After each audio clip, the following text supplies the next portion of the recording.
Vivo के महंगे phone ही सस्ते फोन्स को कॉम्पीट नहीं कर पा रहे। पैसा बर्बाद।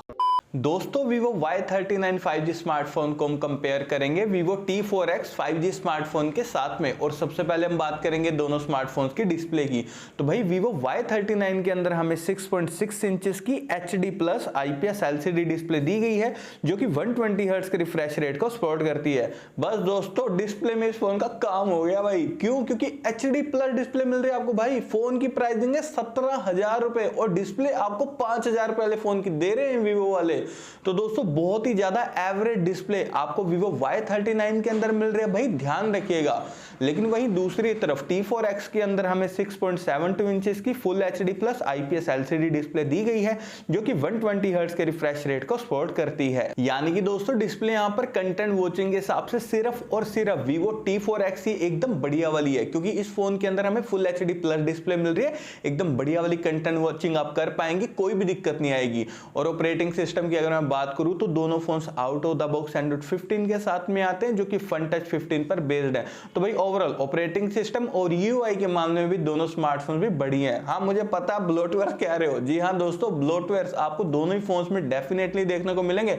वही हॉट एप्स हॉट गेम जैसे ब्लोटवेयर, तो ध्यान रखिएगा। और चिपसेट की अगर मैं बात करूं तो उसमें तो दोस्तों बहुत ज्यादा फर्क है, क्योंकि Vivo Y39 के अंदर हमें स्नैपड्रैगन 4 Gen 2 दिया गया जो कि 4 नैनोमीटर टेक्नोलॉजी पर बेस्ड है। या स्नैपड्रैगन 4 Gen 2 नाम से लग रहा है बहुत ही बढ़िया है, नहीं दोस्तों एवरेज प्रोसेसर है। और रही बात Redmi 14C 5G है ना जो, उसके अंदर आपको सेम प्रोसेसर मिल रहा है और उस फोन की प्राइसिंग है सिर्फ 10,000 रुपए। और ये कहां 17,000 रुपए का प्रोसेसर में। हाँ इन्होंने बहुत बड़ा झोल किया है, पैसा बर्बाद। और वहीं दूसरी तरफ T4X के अंदर हमें Dimensity 7300 चिपसेट दिया गया जो कि 4 नैनोमीटर टेक्नोलॉजी पर बेस्ड है। तो देखिए दोस्तों डे टू डे परफॉर्मेंस और गेमिंग अगर आपको बिल्कुल टॉप की करनी है ना, तब आप यहां पर डेफिनेटली T4X की तरफ ही जाइएगा, क्योंकि यार Dimensity 7300 एकदम अल्टीमेट चिपसेट है। और प्राइस पॉइंट के अकॉर्डिंग Vivo T4X तो एकदम टॉप की डील बन रहा है यहाँ पर। तो यार क्या फोन बनाया इन्होंने Vivo Y39। और अगर मैं बात करूं एंटूडू स्कोर की, तो वहां पर भी जमीन आसमान का फर्क है, क्योंकि Y39 का आता है सिर्फ 4,30,000 के करीब, लेकिन T4X का आता है भाई 7,10,000 के करीब। तो इंसेन लेवल एंटूडू स्कोर भी चाहिए, तब भी आपको यहाँ पर सिर्फ Vivo T4X की तरफ ही जरूर से जाना है। और दोस्तों स्टोरेज की अगर मैं बात करूं तो दोनों फोन्स के अंदर हमें UFS 3.1 वाली स्टोरेज दी गई है जो कि LPDDR4X रैम को सपोर्ट करती है। और साथ ही दोस्तों इस प्राइस पॉइंट के सभी बढ़िया फोन्स को मैंने टैग कर दिया, वहां से जाकर आप उन्हें डायरेक्टली परचेस कर सकते हैं। और अब बारी आती है भाई बैक कैमरा सेटअप की। तो दोनों फोन्स के बैक में ड्यूल कैमरा का सेटअप दिया गया और इनका कैमरा सेटअप बिल्कुल सेम है, यानी कि जो मेन कैमरा है 50 मेगापिक्सल का और जो डेप्थ कैमरा वो है 2 मेगापिक्सल का। तो देखिए दोस्तों दोनों फोन्स का जो मेन कैमरा ना 50 मेगापिक्सल का, भाई अच्छी डिटेलिंग के साथ में आपकी फोटोज क्लिक कर देगा, कोई दिक्कत नहीं आएगी। कैमरा सैंपल्स आप दोनों फोन्स के स्क्रीन के ऊपर देख ही पा रहे हैं कि यार इन्होंने डिटेलिंग को ना बढ़िया तरीके से कैप्चर किया। लेकिन स्टिल दोस्तों अगर आपको फिर भी इनमें से किसी एक को चूज करना है ना अच्छी फोटोज के लिए, तब भी आपको T4X की तरफ ही जाना है, क्योंकि मुझे यहाँ पर इसकी फोटोज काफी ज्यादा ऑप्टिमाइज देखने को मिली है और इसने पोर्ट्रेट शॉट्स को भी काफी बढ़िया तरीके से क्लिक किया। तो कैमरा भी अगर आपकी मेन प्रायोरिटी है तब भी आप T4X की तरफ ही जरूर से जाइए। वो अलग बात है कि दोनों फोन सिर्फ 2 मेगापिक्सल का डेप्थ कैमरा दे रहे हैं जो कि यूजलेस है।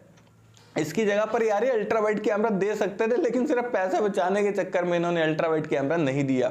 और मैक्सिमम वीडियो रिकॉर्डिंग में भी यहाँ पर फर्क है, क्योंकि Vivo Y39 सिर्फ 1080 पिक्सल तक की वीडियो रिकॉर्डिंग को सपोर्ट करता है, लेकिन वहीं दूसरी तरफ T4X के बैक कैमरा से हम मैक्सिमम 4K तक वीडियो रिकॉर्डिंग कर सकते हैं, जो कि काफी अच्छी बात है। और दोस्तों वीडियो स्टेबलाइजेशन में तो बस दोनों ही फोन्स कमाल है, क्योंकि सिर्फ EIS टेक्नोलॉजी को सपोर्ट करते हैं।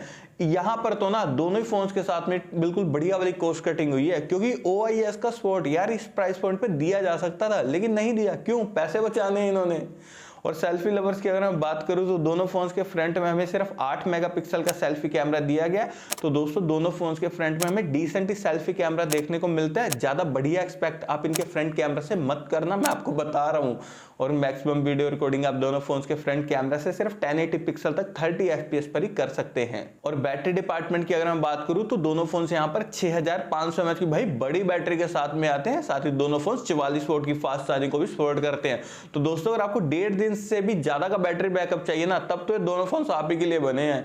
और अगर मैं बात करूं नेटवर्क कनेक्टिविटी की, तो दोनों फोन ट्रूली 5G कनेक्टिविटी के साथ में आते हैं। 3.5mm जैक हमें दोनों फोन्स में किसी में भी नहीं दिया गया, लेकिन यहाँ stereo speaker, side mounted fingerprint sensor और फेस अनलॉक हमें दोनों फोन्स के अंदर दिए गए हैं। और अब लास्ट में बात करते हैं प्राइसिंग की, तो भाई Vivo Y39 स्मार्टफोन के 8+ 128GB वेरिएंट की प्राइसिंग है 17,000 रुपए।